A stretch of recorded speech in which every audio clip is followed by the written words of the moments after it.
नदवी साहब और अखिलेश यादव की स्टेटमेंट को लेकर बहुत बवाल मच रहा है, क्या आप उसको क्लैरिफाई करना चाहेंगे? आपके पास मौका है। अमीर जी, देखिए, हमारे राष्ट्रीय अध्यक्ष आदरणीय अखिलेश एको बहुत ज्यादा है। जी जी, नॉट एबल टू हियर। आतंक का एको हमारे राष्ट्रीय अध्यक्ष आदरणीय अखिलेश यादव जी का, सॉरी, आप मेरे सेकंड राउंड में आइएगा। I am not able to speak because of this. बोलिए बोलिए बोलिए, आपकी आवाज आ रही है। फराज किद भाई, आपकी आवाज मुझे मिल रही है, बोलिए। मैं ये बोल रहा हूं कि हमारे राष्ट्रीय अध्यक्ष आदरणीय अखिलेश यादव जी का जो ट्वीट आया था, जो एक्स पर उन्होंने लिखा था, शायद वो आपने नहीं पढ़ा। उन्होंने लिखा था कि दिल्ली ब्लास्ट एक बेहद दुखद और गंभीर घटना है, इसकी हर पहलू से जांच की जाए। इस ब्लास्ट से देश की राजधानी में जो भय व्याप्त हुआ है, उससे जनता को उबारने के लिए तुरंत सुरक्षा प्रदान की जाए। मृतकों के प्रति गहरी संवेदना है, सभी घायलों को अच्छे से इलाज सुनिश्चित किया जाए। तो मुझे लगता है कि आपको यह क्या कह रहा था, मैं अखिलेश जी का स्टेटमेंट आपको बता दूंगा। और मोहिबुल्लाह नदवी और अबू आसिम आजमी ने क्या बोला है? अबू आसिम आजमी आपके नेता हैं कि नहीं है? नदवी आपके मेंबर ऑफ पार्लियामेंट है कि नहीं है? अमीर जी, देखिए, जब हमारे राष्ट्रीय अध्यक्ष आदरणीय अखिलेश यादव जी किसी भी मुद्दे पर या किसी भी मसले पर अगर बयान दे देते हैं, तो चाहे अबू आसिम आजमी साहब हो या चाहे कोई भी नेता हो, उनके बयान फिर इररिलेवेंट हो जाते हैं। अब जैसे मैं अगर शहजाद भाई से पूछूं कि निशिकांत दुबे बोलते थे कि देश में गृह युद्ध जो हो रहे हैं उसके लिए chief justice of India Sanjeev Khanna जिम्मेदार हैं, तो फिर क्या इसकी जिम्मेदारी लेंगे? वो नहीं लेंगे। ओके, जवाब धार्मिक शहजाद, ये व्हाइट कॉलर टेररिज्म है, ये अपने आप में मॉडल सामने आया है और 6 दिसंबर को पूरी प्लानिंग थी करने की। देखिए, क्यों 6 दिसंबर जो पे पहले कह रही हैं, 6 दिसंबर पे पहले बोलता हूं, आपको, आपके दर्शकों को भी जानना चाहिए कि पिछले 6 महीने में 22 हमलों को रोका है हमारी एजेंसियों ने। और पिछले 30 दिनों की बात करें तो 7 हमले, जिसमें कि एक हमला 2900 किलोग्राम अमोनियम नाइट्रेट, जो 1000 किलोग्राम ज्यादा है ओक्लाहोमा बॉम्बिंग से, और उसके अलावा गुजरात में तो बायोकेमिकल वेपन यूज करने की पूरी साजिश रची हुई थी। और उसके बाद भी जिस प्रकार से हमारी एजेंसियों पर सवाल खड़े किए जा रहे हैं, और अभी उन्होंने, देखिए, 6 दिसंबर का डेट मंदिर आंदोलन से जुड़ा है, तो स्वभावतः जिन्होंने राम भक्तों पर गोलियों को चलाना स्वाभाविक समझा, ठीक समझा, उनको शायद लगता होगा कि ये जो है ये पूरा चुनाव से पहले करवाया जा रहा है। अब केवल अखिलेश यादव जी के बयान की बात करनी है तो देखो, मैं आपके डिबेट में था 2 साल पहले, यूपी एटीएस ने 2 अलकायदा के ऑपरेटिव्स को पकड़ा था, याद है Abhish ji? And at that time mister Akhilesh Yadav has said कि मुझे यूपी एटीएस पर भरोसा नहीं है, मुझे तो उन अलकायदा के आतंकियों पर भरोसा हो सकता है। दूसरी बात, अभी उन्होंने बोला कि स्टेटमेंट है भाई, सिमी को सुप्रीम कोर्ट ने कन्विक्ट किया था, स्वयं मुलायम सिंह यादव जी और सपा ने बोला था यह मासूमों का झुंड है। अरे स्वयं अखिलेश जी की सरकार ने मुस्लिम आतंकियों को निकालने की पैरवी की थी, कोर्ट ने रोक लगाकर बोला कल क्या इनको भारत रत्न और पद्मश्री देंगे, और वो फिर जाकर आगे कन्विक्ट हुए। तो ये तो समाजवादी का ट्रैक रिकॉर्ड। अब आते, देखिए, डॉक्टर्स पकड़े गए, अमीश जी 10 सेकंड लेकर, डॉक्टर्स ऑफ आतंक तो पकड़े गए, पर जो स्पिन डॉक्टर्स है ना, उनकी भी जो जमात है, सुनिए, अनुमा आचार्य को तो आपने दिखाया कि पोल्यूशन के कारण ये ब्लास्ट करवाया गया। दूसरा, कांग्रेस के मंत्री जमीर अहमद कर्नाटका से, सेकंड फेज से पहले ब्लास्ट हुआ, कर्नाटका के सीएम, ये ब्लास्ट बिहार चुनाव से रिलेटेड है। अबू आजमी का आपने दिखा दिया, महबूबा मुफ्ती ने तो उनको बोल दिया कि निर्दोष है, तारिक अनवर, हुसैन दलवाई और जेएमएम ने भी बोला ये निर्दोष है। तो अब मैं पूछना चाहता हूं कि क्या इंडिया अलायंस का ये स्टैंड कि सारे लोग जो 2900 किलो आतंक के एक्सप्लोजिव से पकड़े गए वो निर्दोष है और हिंदू टेरर होता है? अभी हमारे साथ एक पूर्व पुलिस ऑफिसर है। सर, मैं आपसे एक ही स्पष्ट सवाल जानना चाहता हूं, जो कांग्रेस के प्रवक्ता भी है, पर मुझे लगता है कि पुलिस का धर्म पहले निभाएंगे।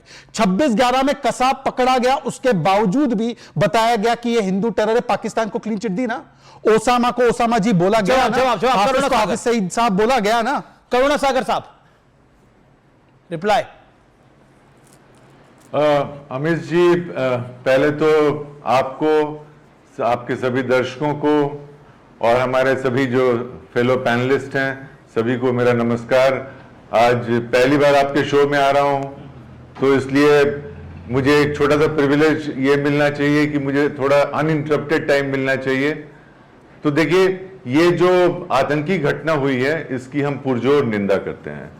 और जो लोग इस घटना में हताहत हुए, जो लोग इसमें इंजर्ड हुए, उन सबके साथ जो लोग हताहत हुए उनके लिए श्रद्धांजलि देते हैं, और जो इंजर्ड हुए उनके लिए हम चाहते हैं कि जल्दी से जल्दी उनके स्वास्थ्य को अच्छा किया जाए। लेकिन कुछ सवाल तो यहाँ पर होते हैं।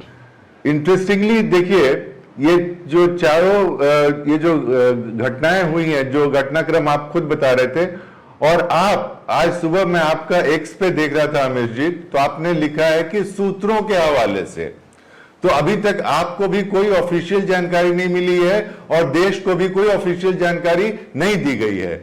और इसके तार कहां कहां जुड़े मिले हैं? जम्मू एंड कश्मीर से, हरियाणा से, यूपी से और गुजरात से।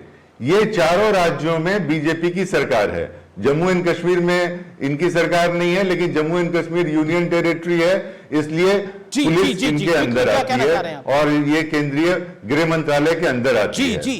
तो ये अभी भी जो पुलवामा में जो 350 केजी RDX आया था, जिस पर कि उस समय के मौजूदा जो सतपाल मलिक गवर्नर साहब थे, उन्होंने कई सवाल उठाए और आज तक उन सवालों का जवाब नहीं मिला। अब आप बोल रहे हैं हजार किलोमीटर किलो के एक्सप्लोसिव्स इकट्ठा हुए हैं, अलग अलग राज्यों में इकट्ठा हुए हैं, मींस अलग अलग स्लीपर मॉड्यूल। नहीं, अलग अलग राज्यों में नहीं, फरीदाबाद में ही जो एक्सप्लोसिव्स मिले हैं वो ही लगभग जो कि इमाम मोहम्मद इश्तियाक के घर पे मिले हैं वो 2563 किलो है, और उन्हीं के दूसरे ठिकाने पर 358 किलो है। लगभग 2900 किलो का विस्फोट। तो मैं वही बोल रहा हूं, मेरा पॉइंट ये है कि आप कह रहे हैं ये आप कह रहे हैं ये सर, आप कह रहे हैं ये सेंसिटिव मैटर है। I have all the respect for you, लेकिन आपके नेता अनुमा आचार्य कह रही हैं कि दिल्ली में पोल्यूशन से ध्यान हटाने के लिए बॉम्ब ब्लास्ट हो रहा है। क्या आपको लगता है, do you think that is right? Do you think that is right sir? एक मेंबर ऑफ पार्लियामेंट है इंडिया अलायंस के नकवी साहब, वो कह रहे हैं कि जब भी कहीं चुनाव का मौका होता है इस तरह के ब्लास्ट कहीं ना कहीं हो जाते हैं और मासूमों को फंसाना नहीं चाहिए, और यही बात अबू आसिम आजमी कह रहे हैं। बताइए ये कवर फायर है सर उन लोगों को। ऐसा है कि अमित जी, ऐसा है कि आप मुझे बोलने का मौका देंगे। ऐसा है कि हर पार्टी में, हमारे पार्टी में पवन खेड़ा जी ने इसके बारे में एक्स पे लिखा है। एक सेकंड, बड़ी खबर आ रही है इसके बारे में, बहुत बड़ी खबर आ रही है। समाजवादी पार्टी के वरिष्ठ नेता अबू आसिम आजमी ने एक और बहुत विवादित बयान दे दिया है। उन्होंने क्या कहा है ये आपको मैं बताता हूं। उन्होंने कहा है कि जुल्म और नाइंसाफी से पैदा होता है आतंकवाद, जुल्म और नाइंसाफी से पैदा होता है, जुल्म और नाइंसाफी खत्म करनी पड़ेगी। इन डॉक्टरों के साथ क्या जुल्म हुआ था? भारत ने इन्हें पढ़ाया ये जुल्म था इनके ऊपर। ये सफेद पोश आतंकी डॉक्टर का जामा पहनकर जो कि लोगों की जान बचाते हैं, जान लेने की कोशिश कर रहे हैं।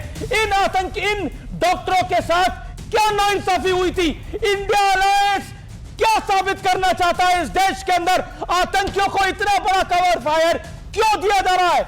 मैं कहना चाहता हूं, चाहे 26/11 हुआ हो, आतंकियों को कवर फायर, चाहे पुलवामा हो, आतंकियों को कवर फायर, कभी सबूत दो। और आज कह रहे हैं आतंकियों के साथ नाइंसाफी हो रही है। रिजवान अहमद, ये सोच क्या है?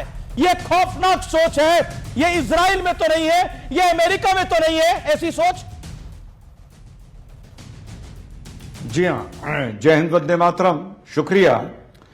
अभी जो कांग्रेस के प्रवक्ता बोल रहे थे और साथ में शायद समाजवादी पार्टी के प्रवक्ता भी बोल रहे थे, ये हर घटना की निंदा जरूर करते हैं जब भी कोई आतंकी घटना होती है, और भारत में अगर कोई आतंकी घटना हो तो पाकिस्तान भी उसकी निंदा करता है। सिमिलैरिटी देखिएगा, जो पहलगांव की घटना हुई थी उसकी निंदा भी पाकिस्तान ने की थी 22 अप्रैल को, लेकिन निंदा करने के बाद पाकिस्तान भी सवाल पूछता है और